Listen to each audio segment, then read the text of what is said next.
Aleluias, glórias a Deus. Senta em seu lugar. Louvado seja o nosso Senhor. Bom dia, igreja. Graça e paz a todos. Nós estamos nessa série de mensagem que começou semana passada, as parábolas de Jesus, e hoje nós vamos para a segunda mensagem da série. Você pode, se desejar, adquirir o livro que é a base para essa série na livraria aqui na Gospel Bookstore. Procure o pastor Ivo, adquira o seu livro. O livro se chama As Parábolas de Jesus, comentadas por John MacArthur. Abra sua Bíblia em Mateus capítulo de número 13. Evangelho de Mateus, capítulo de número 13, verso 44 até o 46. São duas parábolas curtas contidas em 3 versos.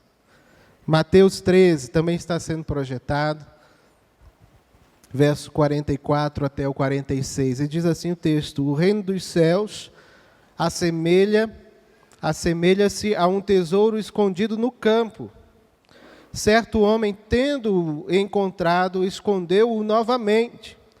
Então, transbordando de alegria, vai e vende tudo o que tem e compra aquele terreno. Verso 45, da mesma forma, o reino dos céus é como um negociante que procura pérolas preciosas. E assim que encontrou uma pérola valiosíssima, foi, vendeu tudo que tinha e a comprou. Baixe a sua cabeça, feche seus olhos, vamos orar mais uma vez ao nosso Deus. Paizinho querido, Deus amado, obrigado, Senhor, por essa manhã na Tua presença. Obrigado, ó Deus, por termos esse tempo maravilhoso aqui de Te buscar como igreja. Ó Paizinho querido, como diz a Tua palavra, nós não podemos perder o hábito de nos reunir como igreja, Paizinho querido.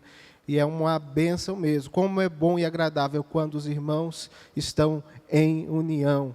Ó Paizinho querido, que o Senhor continue a falar ao nosso coração. Estamos aqui para ouvir a Tua voz. Ajuda-me também, ó Deus, fala comigo e fala por meio da minha vida. Assim eu oro, no poderoso nome de Jesus. Amém e amém. Hoje nós vamos falar sobre o preço do discipulado. Nós acabamos de ler essas 2 pequenas parábolas, e você percebe nas 2 parábolas que as pessoas ali, né, cada uma tem um indivíduo que encontra um tesouro, e aquele indivíduo, tanto na primeira parábola quanto na segunda, ele dá tudo o que tem, vende tudo o que tem para alcançar, para receber aquele tesouro encontrado. Qual é o preço do discipulado? Antes de mais nada, eu sei que às vezes paira no seu coração aquela dúvida. Não parece que este homem da primeira parábola ele foi muito ético, né? Parece que ele foi um tantinho antiético, porque ele acha um tesouro e então ele esconde novamente aquele tesouro e vende tudo que tem, compra aquele terreno para então ter a posse daquele tesouro.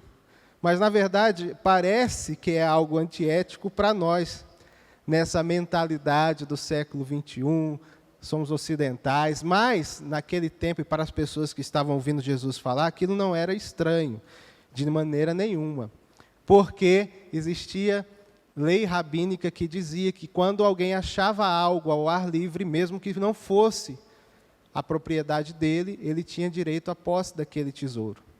Então, a explicação é que ele foi mais justo do que se esperava dele, porque ele poderia simplesmente pegar aquele tesouro, mas para que não houvesse nenhum questionamento quanto à legitimidade da posse daquele tesouro, ele vende tudo que tem, compra aquele terreno e então se apropria daquele tesouro. Dada a explicação, eu quero que você entenda que nós estamos falando aqui sobre esse preço do discipulado e sobre o grande valor do reino de Deus. O reino de Deus é esse tesouro maravilhoso que quando nós encontramos, vale a pena dar tudo para receber o reino. Amém? Queridos, a salvação é de graça. Isso a gente não nega de forma nenhuma, mas o discipulado, o seguimento de Jesus, andar nos caminhos do Senhor, tem um custo. É por isso que nós estamos falando do preço do discipulado. O que é o reino de Deus? John MacArthur diz que é a esfera sobre a qual Cristo reina e onde Ele abençoa eternamente os súditos dispostos e amorosos que alegremente o aceitam como Senhor por meio da fé. Trata-se do âmbito da salvação. Cristo é o soberano absoluto e a sua glória é o núcleo do reino. Amém? Então o reino de Deus não é um reino visível, não é um reino palpável. Um dia ele será esse reino visível e palpável para todos os salvos. Mas nós estamos falando dessa esfera, desse ambiente espiritual, dessa realidade espiritual. O reino de Deus, ele se estabelece dentro dos nossos corações. Todo aquele que se rende a Jesus, ele faz parte do reino e precisa andar de acordo com os preceitos e valores desse rei, que é Jesus. Isso é o discipulado, é seguir a Jesus. E apesar de a salvação não poder ser comprada de forma nenhuma, o discipulado tem um preço. E ele vai nos custar tudo. Lá em Efésios, você tem claramente a palavra de Paulo que diz que a salvação é por graça, mediante a fé, não vem de obras para que ninguém se glorie, né? Efésios capítulo 2, verso 8 e 9. Então não tem como comprar a salvação, de forma nenhuma. Quando nós falamos do preço do discipulado, nós não estamos falando do preço da salvação, a salvação é de graça. Mas seguir a Jesus, nós sabemos que exige um compromisso, um comprometimento profundo, meu e seu. O texto bíblico lá em 1 Pedro, capítulo 1, verso 18 a 20 diz: pois vocês sabem que não foi por meio de coisas perecíveis como prata ou ouro que vocês foram redimidos da sua maneira vazia de viver, que lhes foi transmitida por seus antepassados, mas pelo precioso sangue de Cristo, como de um cordeiro sem mancha e sem defeito, conhecido antes da criação do mundo, revelado nesses últimos tempos em favor de vocês. Esse foi o preço que foi pago pela salvação. Ela não tem custo para nós somos salvos pela graça, mas ela custou o sangue de Jesus, que vale muito mais do que prata e ouro. Nós fomos comprados por esse enorme preço. Não há nada que a gente possa fazer, obra alguma, coisa nenhuma que possamos fazer para comprar a salvação. Não tem como. É mais fácil nós comprarmos, ainda que a gente olhe a nossa situação, não seja lá daquelas, mas é mais fácil você imaginar, eu vou conseguir comprar todos os palácios e mansões do mundo. Pode ser que sim, mas você não compra o reino. Você não compra a salvação é de graça. Mas esse discipulado, o seguir a Jesus, nos custa tudo. Nos custa um comprometimento profundo. É por isso que Billy Graham diz, e eu coloquei esse texto também para que você visualize na nossa tela: a salvação é de graça, mas o discipulado custa tudo o que temos. A salvação é de graça, mas o discipulado custa tudo o que temos. É por isso que Jesus diz em Lucas 9:23, quem quiser me seguir, negue a si mesmo, diariamente tome a sua cruz e me siga, porque tem um custo, tem um valor envolvido. Precisamos, de fato, nos entregar por completo ao nosso Senhor. Nessas duas parábolas curtas, existe uma mensagem central. E qual que é a mensagem central das duas parábolas? É que o reino de Deus é algo tão valioso que vale a pena a gente se entregar por completo para receber esse reino e para viver nesse reino. Vale a pena a gente se doar por completo. Essa é a mensagem central. E nós temos 6 importantes lições para aprender com base nessas parábolas. A primeira lição é que o valor do reino não tem preço. Nós temos em Cristo e em seu reino um tesouro eterno e de valor incomparável. Não tem nada que nós possamos galgar, não tem nada que nós possamos conquistar, não tem nada que nós possamos projetar, não tem nada que nós possamos desejar que seja minimamente próximo do valor do reino. Diz a palavra do Senhor em 1 Pedro, capítulo 1, versos 3 e 4, bendito seja o Deus e Pai de nosso Senhor Jesus Cristo, conforme a sua grande misericórdia. Ele nos regenerou para uma esperança viva, por meio da ressurreição de Jesus Cristo dentre os mortos, para uma herança que jamais poderá perecer, macular-se ou perder o seu valor, herança guardada nos céus para vocês. Amém? Vale tudo, vale a pena, nada se compara ao valor do reino. É por isso que Paulo diz lá em Filipenses capítulo 3, verso 8, eu considero tudo como perda para ganhar a Cristo. O reino de Deus é de valor inestimável e incomparável. A segunda lição que nós aprendemos com essas parábolas é que o reino não é visível na superfície. O reino não é visível na superfície. O tesouro estava escondido.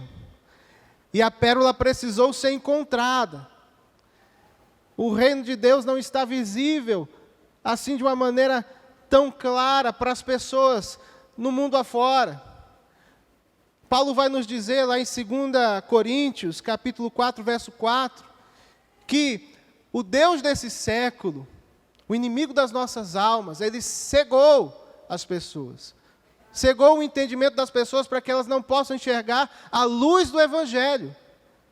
Então o reino de Deus, ele não é visível na superfície. As pessoas precisam de um interesse, ter o seu interesse despertado para que tenham um encontro com esse reino. Por isso que nós precisamos orar, para que as escamas nos olhos das pessoas caiam, assim como aconteceu com o apóstolo Paulo. É por isso que nós precisamos fazer a nossa parte, porque o reino de Deus, ele não é visível na superfície. Nós precisamos, nós que já fomos encontrados e já encontramos esse reino, nós que já recebemos esse reino, precisamos fazer a nossa parte, para que ele seja recebido por outras pessoas também. Paulo vai dizer em Romanos 8:7 que a mentalidade da carne é inimiga de Deus, porque não se submete à lei de Deus. O pensamento das pessoas está embrutecido, está insensível às coisas do reino. O reino não é visível na superfície. A terceira lição que nós aprendemos com essas parábolas é que o reino é apropriado pessoalmente. As duas parábolas, elas focam no indivíduo. A primeira parábola, o indivíduo estava ali num campo. Não sabemos se ele estava ali lavrando aquela terra, se ele estava arando aquele campo, se ele estava executando algum trabalho de construção ali naquele campo, mas ele achou um tesouro. A segunda parábola fala de um homem que estava à procura de pérolas. Existiam negociantes que saíam nos comércios, nas feiras, nos portos de pesca, em busca de pérolas, para que eles pudessem comprar e revender, porque pérolas, até nos nossos dias, elas têm um grande valor, mas tinham ainda um valor maior naquele tempo. É como se fosse um diamante para nós hoje em dia. E negociantes procuravam pérolas para comprar e poder revendê-las. Mas essas parábolas, elas focam no indivíduo. O indivíduo da primeira parábola, ele teve que, ao achar aquele tesouro, ele teve que tomar a sua decisão, ele teve que decidir vender tudo o que tinha e comprar aquele terreno. Na segunda parábola é a mesma coisa, é um exercício pessoal, é algo que a pessoa teve que fazer por si, tomar aquela decisão de dar tudo para ter o tesouro de grande valor. E quando nós dizemos que o reino é apropriado pessoalmente, nós precisamos entender que Jesus estava falando para pessoas que por serem da nação de Israel, elas pensavam que eram automaticamente membros do reino de Deus. E Jesus destaca que não, que cada um precisa se apropriar de maneira pessoal do reino. É por isso que eu coloquei aí na tela um trecho de John MacArthur que diz: muitas pessoas pensam que simplesmente por terem sido batizadas, por frequentarem a igreja, ou se afiliarem formalmente a uma igreja, isso lhes garantirá a entrada no reino. O reino exige de nós uma entrega genuína, profunda, e não basta que você ache que tão somente porque está na igreja já faz parte do reino. Você fez uma decisão pessoal, verdadeira, por Cristo Jesus. A sua entrega e o seu compromisso é pessoal e intransferível. A quarta lição que nós aprendemos é que o reino é a fonte de alegria verdadeira. Na parábola do homem que encontra esse tesouro escondido, e ele vai vender tudo que tem, diz o texto, Jesus conta que ele foi cheio de alegria e vendeu tudo o que tinha.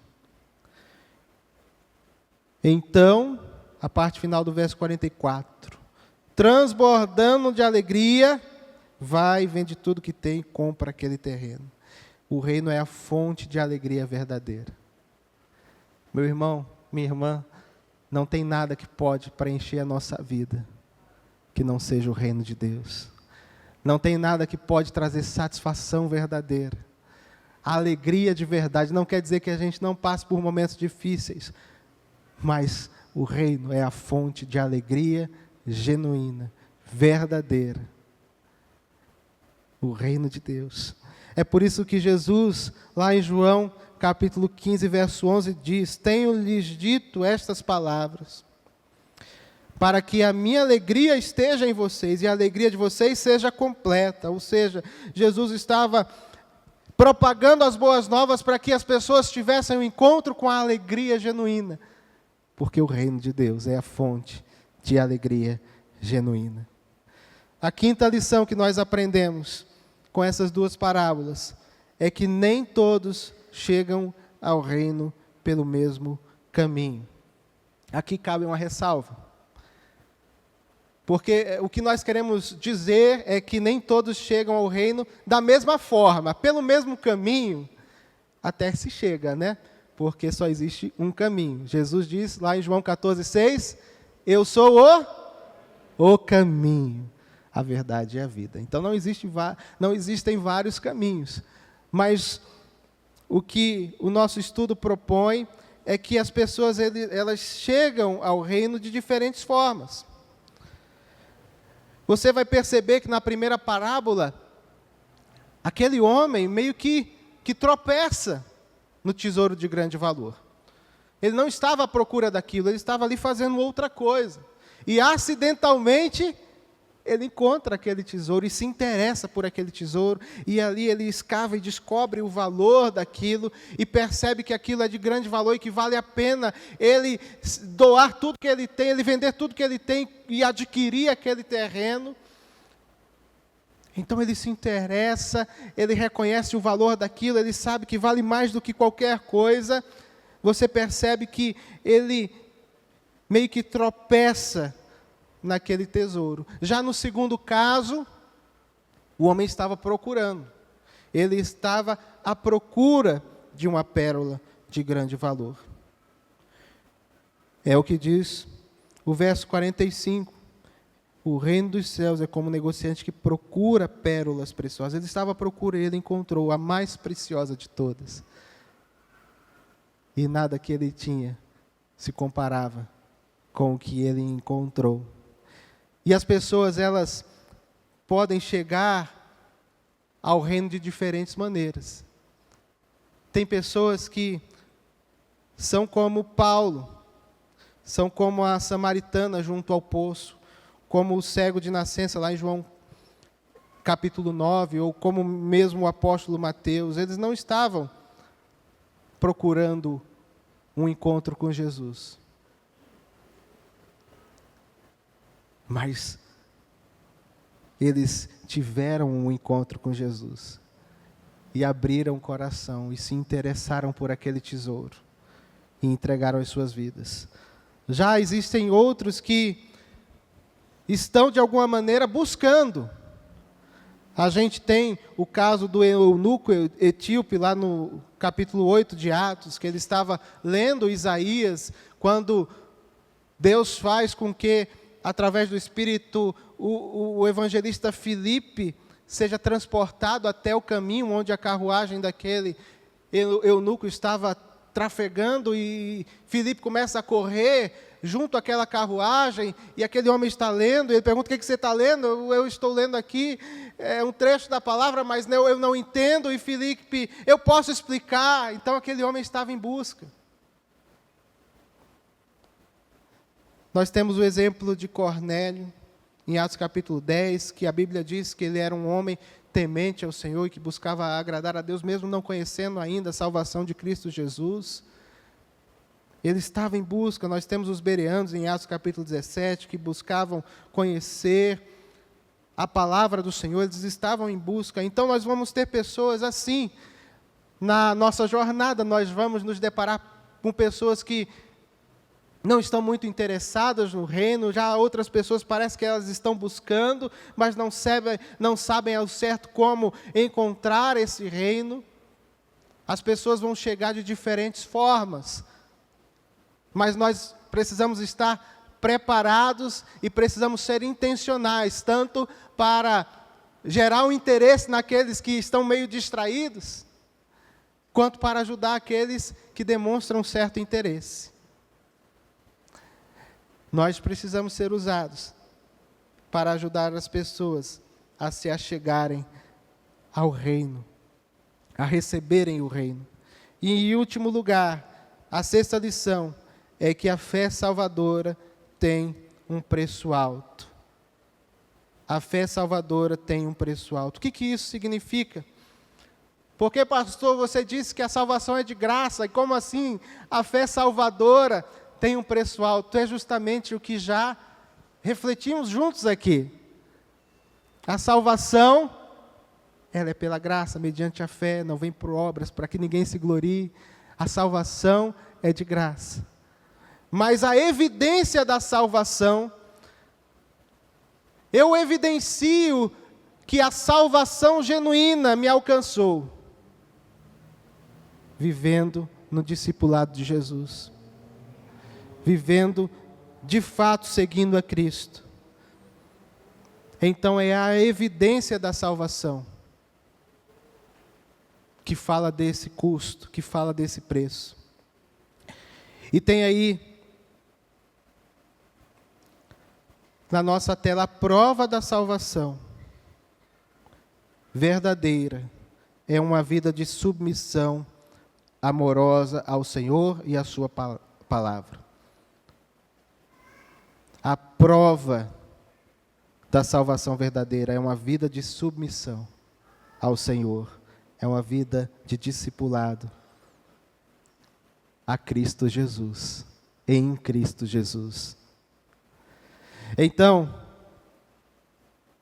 é por isso que Jesus, ele diz, e também está nesse slide: quem ama o seu pai ou a sua mãe mais do que a mim, não é digno de mim. Quem ama seu filho ou sua filha mais do que a mim, não é digno de mim. E quem não toma a sua cruz e não me segue, não é digno de mim. Quem acha a sua vida, a perderá. E quem perde a sua vida por minha causa, a encontrará. Ele é o nosso maior valor. Nada, ninguém pode ser mais valioso para as nossas vidas do que Cristo Jesus. Precisamos ter bem firme em nossos corações essa verdade de que a salvação é de graça. Mas da mesma forma precisamos entender que seguir a Cristo vai nos custar tudo. Ainda assim, é um caminho de alegria, claro, de satisfação e de enorme recompensa. Diz o texto, a última citação que eu quero compartilhar com os irmãos. John MacArthur, ele escreve: o reino de Deus é um tesouro celestial enterrado no campo deste mundo pobre, falido e amaldiçoado. É de um valor grande o suficiente para tornar imensamente rico por toda a eternidade cada um dos habitantes pobres, miseráveis, cegos e pecaminosos. O tesouro inclui salvação, perdão, amor, alegria, paz, virtude, bondade, glória, vida eterna no céu, a presença de Deus sob seu sorriso e o próprio Cristo. Literalmente, tudo de valor eterno é incluído no tesouro do reino. Amém? Tudo de valor eterno é incluído no tesouro do reino. Vale a pena. Vale a pena você viver uma vida de seguimento comprometido com Cristo Jesus. Vale a pena você pagar o preço do discipulado. Em nome de Jesus, que essa palavra alcance o seu coração. Põe a mão sobre o seu coração. Nós vamos orar mais uma vez. Paizinho querido, Deus amado, nós queremos nessa manhã, ó Pai, mais uma vez pedir por Tua graça e por Tua misericórdia, que o Senhor, ó Paizinho querido, plante a Tua palavra em nossos corações. Paizinho querido, não permita que essa palavra, como nós ouvimos semana passada, seja perdida, caia entre pedras, espinhos, em terra infértil. Pelo contrário, que seja uma terra fértil o nosso coração, e que nós possamos, ó Pai, viver uma vida comprometida com Cristo Jesus, uma vida, ó Deus, em que nós entendemos que a salvação é de graça, sim, mas o discipulado nos custa tudo, mas vale a pena, porque não existe nada que valha mais, não existe tesouro de valor superior do que o reino de Deus.